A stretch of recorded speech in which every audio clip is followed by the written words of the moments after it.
Nous vous revenons, comme on vous l'a dit, restez scotchés. Nous allons prendre le témoignage d'un acteur de la société civile qui a été un des témoins de cette situation. Depuis que cela a commencé hier nuit, il faut le préciser, il est là. Donc il va nous donner sa lecture de la situation. Bonjour monsieur. Oui, bonjour. Vous élevez la voix s'il vous plaît.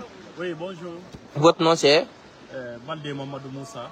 D'accord. Vous êtes là depuis quelle heure? Bon, pratiquement moi je suis là depuis 21h.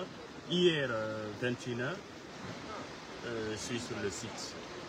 D'accord. Vous nous parlez d'une situation. Vous dites que toute cette terre est amassée sur, selon vous, des corps, des personnes. Expliquez-nous quel élément vous avez en votre possession pour nous dire ça. Ouais, pour l'instant, ce que nous pouvons vous dire, c'est juste les témoignages. On ne peut pas vous donner des chiffres exacts. Mais à notre arrivée, il y avait des personnes qui faisaient signe de vie. Là où vous voyez derrière, il y avait des personnes à l'intérieur qui ont été sorties sous la terre. Mais de l'autre côté, d'après les témoignages des habitants, quand nous sommes arrivés, la population aidait à faire sortir des gens. Donc il y avait beaucoup de monde et selon les témoignages, il y a une dizaine de maisons qui sont englouties par la terre. Donc est-ce que vous pensez qu'après ces 9 corps officiellement déclarés d'abord par le ministre de l'Urbanisme Maurice Condé, est-ce que vous pensez qu'il y a d'autres corps encore qui sont là, qui n'ont pas été tirés? Bon, on peut dire que ça continue hein, parce que les chiffres sont donnés au fur et à mesure. Parce que ici, ça s'est passé la nuit, les gens étaient à l'intérieur de la maison.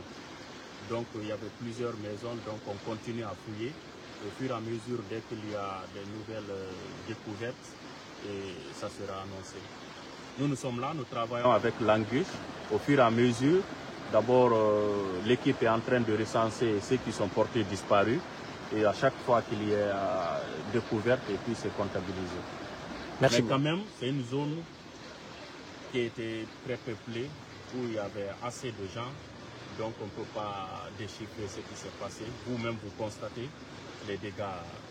Mais je peux vous dire que depuis hier nuit, et le ministre, et les forces de sécurité, la société civile, des personnes de bonne volonté étaient sur le terrain. De 20h pratiquement jusqu'à ce matin-là, nous sommes là, en train d'aider. Voilà, comme vous l'avez dit, c'est un constat amer et alarmant que nous aussi nous avons fait de nos propres yeux. Voilà, c'était le témoignage d'un acteur de la société civile. Il est du CNOSC qu'il faut le préciser.